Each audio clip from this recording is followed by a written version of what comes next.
5, 4, 3, 2, 1, 0.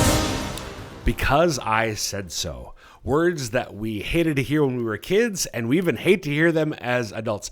But there's a lot of Catholics, frankly, just a lot of people in general, who, when it comes to what the church teaches and why she teaches it, they think it's because, well, the Pope said so, or the bishop said so, or the priest said so.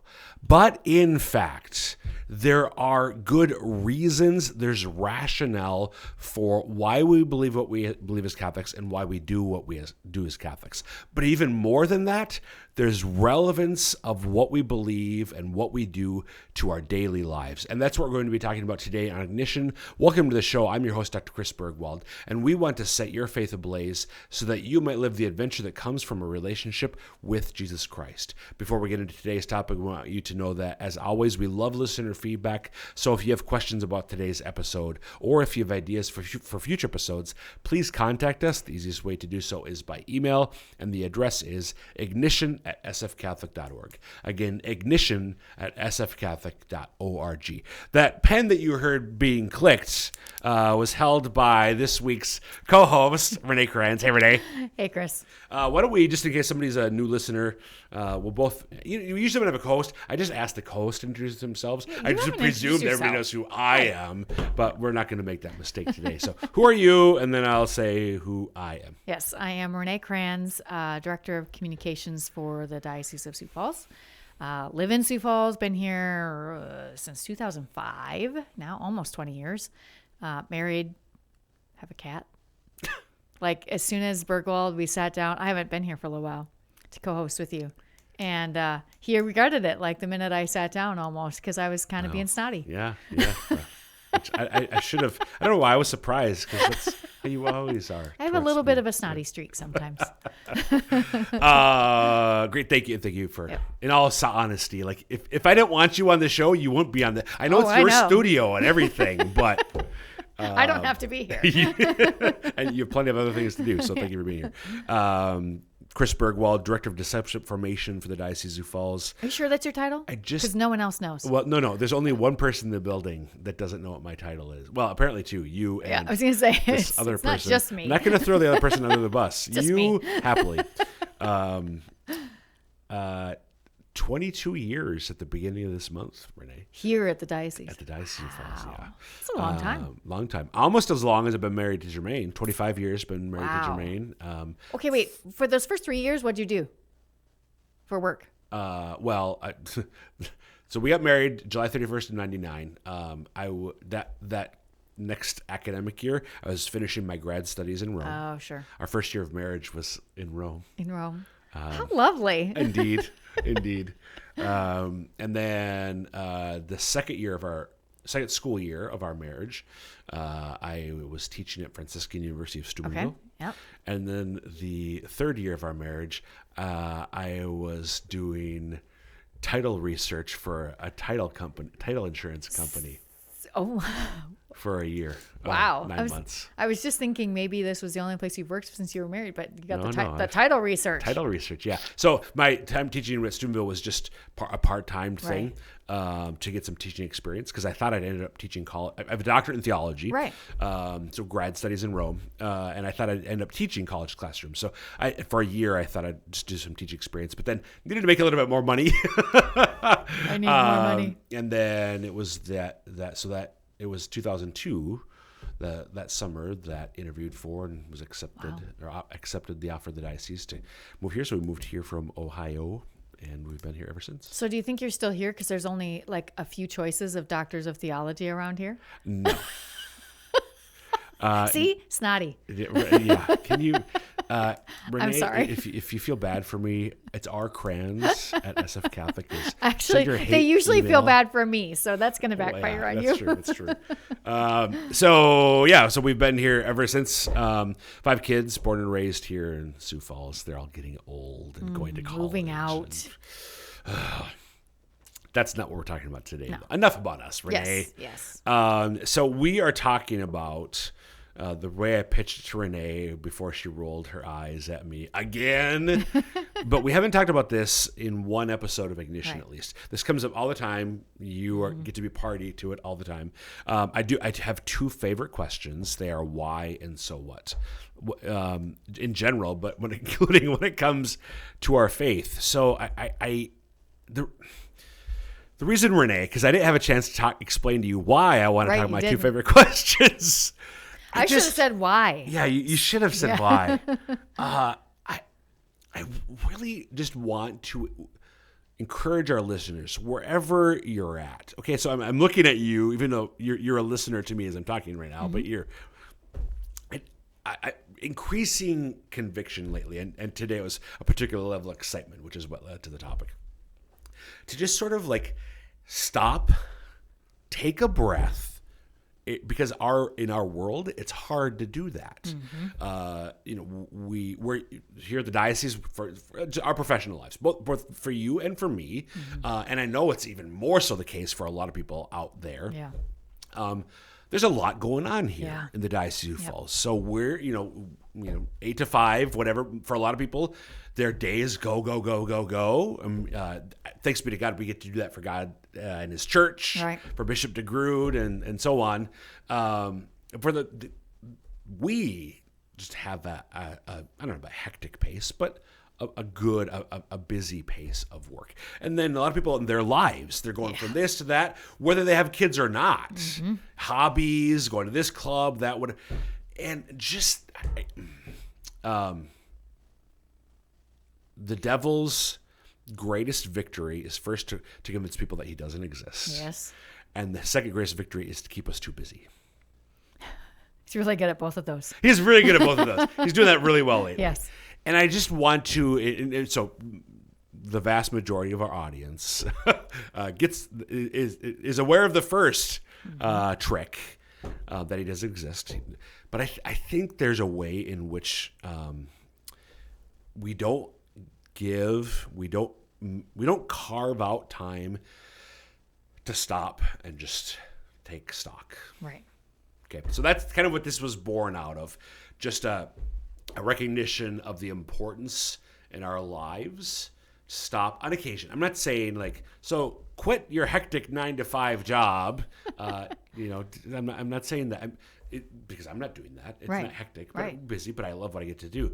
But it is possible, and we have to find time on occasion to just take a breath. What am I doing? And when it comes to our faith, so now the two questions as they apply to the faith. Again, have I said the questions already? Did I say the question? Yeah. Why and so what? Actually, I really like so what. Oh. I hate it when it comes from you, but when I get to say it, it's fun. So I just why am I on this Catholic train? Like life feels like I'm just on a train. I'm going to, and that can even be we just go to mass because I'm supposed to do and da. But just sort of stop the train, if you will, and ask ourselves, why am I doing this? Yeah. To be honest, that's kind of more the so what. Why am I doing this is kind of the so what. But why do we do this is the first why. So I want to take a little bit of time to talk about the importance of asking both of those questions. Okay. With that as a setup, I don't know if he's scared about something. He's about to ask me or something. Your initial, again, your eye roll notwithstanding, you've heard these two questions from me in they've cropped up in all sorts of different conversations we've had, presentations you've had to sit through from me, Catholic Views, Ignition. They do come up, even if we've never dealt with them together in one show. So where are you at with these two questions these days? Well, like I said, I like them when I'm asking them, but when someone else asks them of me, then I'm like, well, especially the so what. It's a good question, but sometimes it comes when someone's asking you so what, it comes across as mean. Oh yeah. You know? Yeah. And so you're like, gosh, what do you mean so what? Doesn't my stuff matter to you? So what? You know? So yeah, I mean, they're questions we have to ask. Why? But they're hard coming at you, in my opinion. Could you say more about that? What if I say no? But then I'll move on. And Well, it'll be awkward. It kind of, you feel kind of like pinned in a corner. If you don't know the reasons behind the things you do or the things you think, the things you believe, then you feel pinned into a corner because someone has just challenged you and you don't really know how to answer that. Yeah. And right, if especially like, yeah, right. The question, so what itself is pointed. Like, there's other ways. First of all, you can just tone. It can be like, well, so you would never say, what? so what? Right. You would never. But if somebody said to you, so what's the relevance of that Right. in daily life? Right. That's a nicer way. It is a nicer way. So the why, so what, they matched to our words, rationale and relevance. Right. What's the rationale for our faith? What's the relevance of our faith? That'd be it's you're right. Especially the so what, even when it's put in the relevance kind of way, you're right. It does, like, okay, yeah, I have, if many of us, this is part of the whole, just stop and take a breath. Right. Like, why do I act the way that I act? Why do I do what I do? Forget about us as Catholics for a minute. Just self-awareness, self-knowledge. Socrates. Some refer to him as Socrates. I was just going to say that. I figured you would, to date both of ourselves a little bit. So he famously, there's a maxim that he got from the Oracle at Delphi: know thyself. Self-knowledge is the beginning of wisdom. And we've talked about self-knowledge in other contexts on Ignition, and I think Catholic Views, your show before as well. But it's easier said than done. Yeah. I mean, I like to think that I do think I know myself pretty well, but literally just last night in a conversation with Jermaine, I recognized, like, oh, that's why I respond the way that I do with certain things. You know? So when you realize, oh, that's why I am the way that I am, or why I act the way that I do in certain circumstances, whether it be triggering by something or just whatever. I mean, positive or negative emotional responses. That's why. That's interesting. So when we're challenged, it can put us in the spot because maybe it's revealing a blind spot about ourselves that we didn't know was there. Right. Okay. Any other thoughts about these two questions for you? No, I'm just terrified about the next 10, 15 minutes, whatever it is. Be not afraid. Okay. All right. So why, for me, I said for a long time, it's my first favorite question. When I was a junior in college and I had my reversion, it was sparked. Well, I don't know about sparked, but early on, just I was very curious about why do we believe this stuff, and that's what led me ultimately to the doctorate in sacred theology.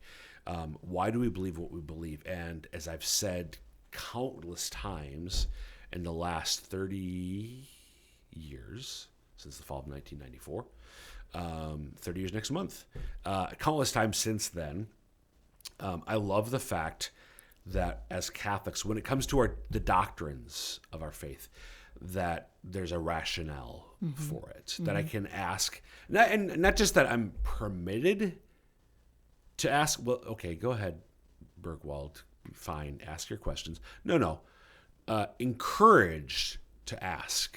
Now, maybe not by each and every, when I went to school and the sisters, when I asked questions, they hit my, okay, did they really? Or is that just, a figment of your imagination that supposedly is what's happening? Okay, but the church wants us to ask questions. The church wants, because that indicates that I'm interested. Right. Say more about that. Well, why is that? Yeah. Why? Curiosity is good. Exactly. Curiosity is good. Mostly. So it's not just how I started because I said so. Yeah. It's not just because Pope Francis or Bishop de Grood or your pastor said so. There are reasons for why we believe what we believe and why we do what we do. And I love the fact that we not only are allowed or permitted, but we're encouraged to ask questions. And in my experience,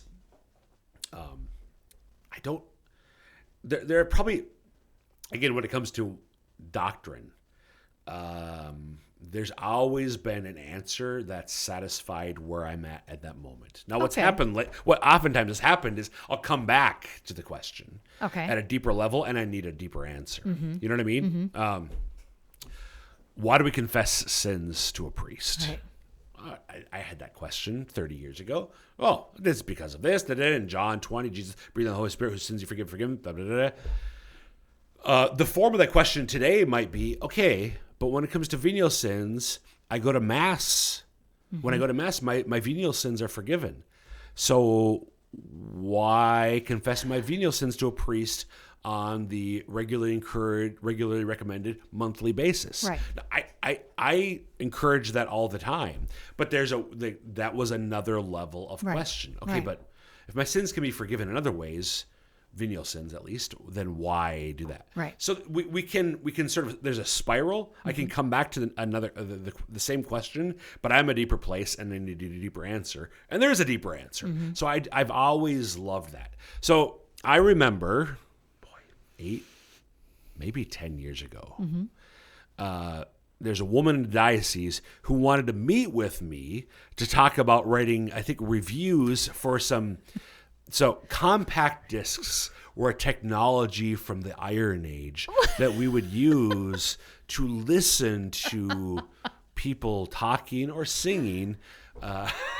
The Iron Age. So Isn't that like the silver plastic age? right. Shiny So plastic. the first time I met you, you and your brother, well, I met you and your brother, wanted to write reviews for some Catholic CDs that were produced. And I just, it was for somebody like me, it was a great first impression. So this is a woman who is interested in the faith to the point where she wants to do this as just a volunteer gig. Right. Because I didn't pay you anything to do that. No. And it didn't last long either. It did not. Mostly because of my brother. I was not California. going to bring that up. You That's brought okay. that up. We're human. But that was that you were interested in the faith, understanding the why. And since we've gotten to know each other, you come to work for the diocese, that's been even more true. So I know that so what is maybe your favorite question, but you are also interested in the why yourself. Yeah. Oh, yeah, for sure. Yeah. I don't know where you want me to go with that. Yes, I am. Okay, so for me, a lot of the why comes from trying to keep family members in the church from leaving. Yeah. I mean, honestly, that's where a lot of that has come from. I mean, I knew my faith pretty well, I would say, for the average Catholic. But as that said brother was in college and was thinking about getting married, and they were kind of church shopping, it was like, oh, wait a second. No, this can't happen. So then you start really looking more at things to help them stay where they need to be. And even my husband, who has been Catholic all his life, but didn't go to Mass for many years, to help him, feel more comfortable at Mass and come back fully.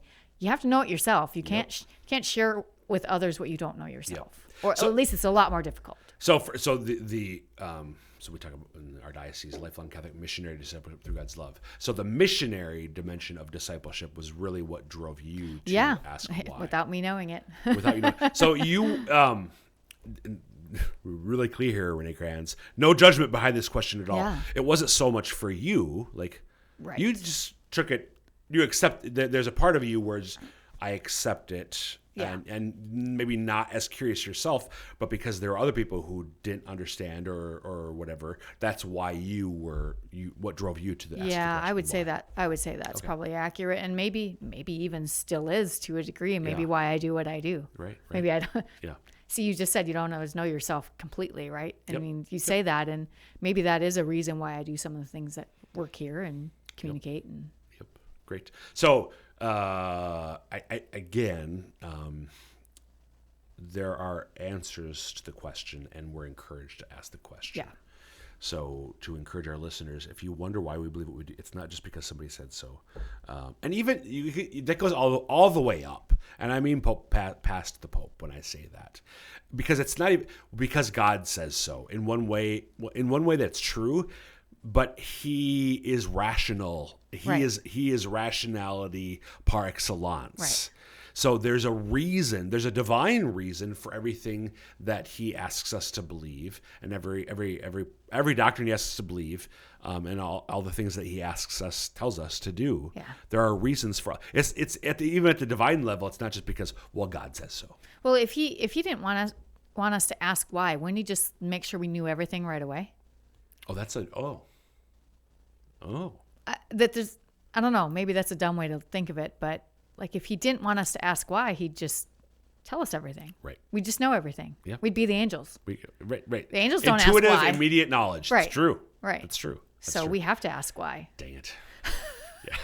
I beat you to it. It's part of how it's part of, All right. So I want to transition now to your favorite question. So what?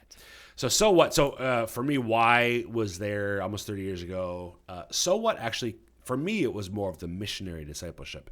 It was in working here and talking to other people who I could not understand, I'm being a little facetious here, but there's some truth in it, why other people aren't just as fascinated and curious about what the church teaches the way that I was. Well, for a lot of people, they didn't see how it mattered to their daily lives. Right. So they didn't care about the rationale because they didn't see the relevance. And even, but for me also, this is part of the spiral. There's the intellectual fascination, but there was, as I continue to grow in my faith and in my own relationship with God, this question for me personally, like, okay, so it's great that it's great that this is intellectually compelling and fascinating to me. But then there became this, but what does this really matter in my life? Yeah. Because Catholicism is not just a philosophy. Right. It's not just an intellectual head trip for religious nerds. It's for all of us, and even for us, those of us who are into intellectual head trips or religious nerds. It's meant to not just shape how I think, but how I live. Right. So what's the so what? It is sort of the form of the question is edgy or pointed or provocative, but it's getting at the whole question of what does this matter to my daily life? So what does it mean and what does it matter? Yeah. What's its rationale? What's its relevance? Yeah. We can always ask that. Do you want to? So interestingly, as a writer, before I came to the diocese, I was a freelance writer doing copywriting mostly. And one of the tricks of the trade, which we actually just taught to some of the communications people out in the pastorates, is an exercise called the so what exercise. And it's very annoying. Seriously, when you're doing it and you're having to go through it, Yes. It's very annoying. But the gist is exactly what you just said. You basically continually ask the question, so what, until you get to the deepest reason that someone would make a choice to do something or know something or buy something or whatever it might be. In that world at that time when I was working, it was mostly to buy something. Now it's to choose to be involved in a ministry, an event, get to know God more, pray more, whatever it is. What's the deepest reason that someone would do that? And that's kind of what you're referring to here when you're trying to understand why faith means something. What is the deepest reason that we even care about God and religion at all? Right.